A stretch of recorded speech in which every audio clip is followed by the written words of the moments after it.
This happened when I was about 14, during one of those endless summer nights that felt like they could hold any secret. My friends and I were hanging out in my backyard, bored out of our minds. You know how it is.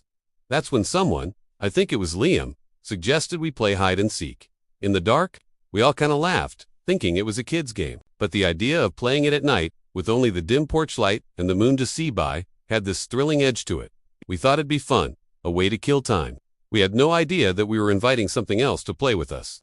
So, the game began. Sarah, was it? She leaned against the old oak tree, covered her eyes, and started counting. 1.2.3. Her voice echoed faintly in the quiet yard. We scattered like mice, disappearing into the shadows. I remember the feeling of the cool, damp grass under my sneakers as I sprinted towards the back of the yard. My heart was pounding, a mix of excitement and a strange, creeping unease. I decided to hide behind the old, rickety garden shed, squeezing myself into the narrow space between the splintered wood and the fence. It was the perfect spot, or so I thought. As I crouched there, holding my breath, I could hear Sarah's count getting higher. 48, 49, 50. Ready or not, here I come. Silence fell over the yard, thick and heavy. All I could hear was the chirping of crickets and the frantic beating of my own heart. Then, I heard footsteps. But they weren't Sarah's. Her steps were always light, quick. These were heavy, deliberate. A slow, dragging sound that made the hairs on my arms stand up. Crunch, ... Scrape, ... Crunch, ... It sounded like someone dragging their feet through the dry leaves and twigs near the shed. I pressed myself harder against the fence, trying to become invisible. That's when I heard it, a whisper. It was my name, Michael. It was raspy, dry, and sounded like it was right next to my ear. It wasn't any of my friends. I knew their voices like my own. This was something ancient and wrong. The air around me suddenly dropped in temperature, becoming icy cold, and the whisper came again. Closer this time, seeming to ride on the very breath I was trying to hold. Michael, ... Every instinct screamed at me to run, but I was frozen solid, paralyzed by a fear I'd never known.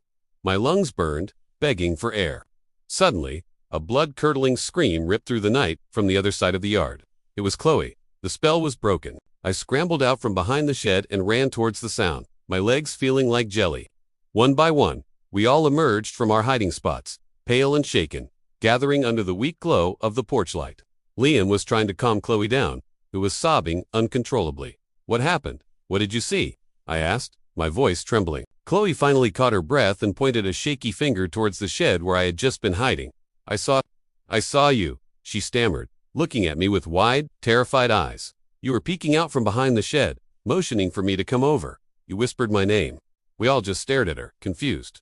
But I was right here, Liam said, pointing to the bushes near the porch. I saw you hiding there the whole time. We all looked back at the shed. It was empty. The yard was still. That's when Chloe said something that made my blood run cold. When I saw the real you run out, she whispered, the other you?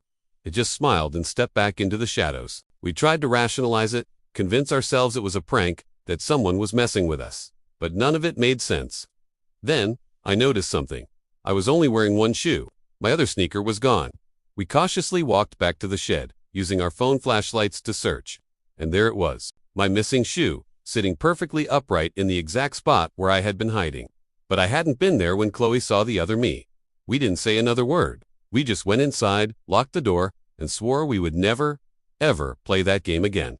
The story doesn't end there, though. A few weeks later, my mom called me out to the backyard. It had rained the night before, and there, in the soft mud, were footprints. They were large, bare, and oddly shaped. They started at the back fence, led directly across the lawn, and stopped right beneath my bedroom window. Since that night, sometimes, when I'm lying in bed, I think I can hear something outside, a faint, raspy counting. It never gets very high. It always stops at 7. So, take it from me. Some games aren't meant to be played after the sun goes down. Never play hide and seek in the dark. Thanks for listening to my story. If you have a true story you'd like to share, let me know in the comments. And if you want to hear more, don't forget to like this video and subscribe to the channel. Stay safe out there.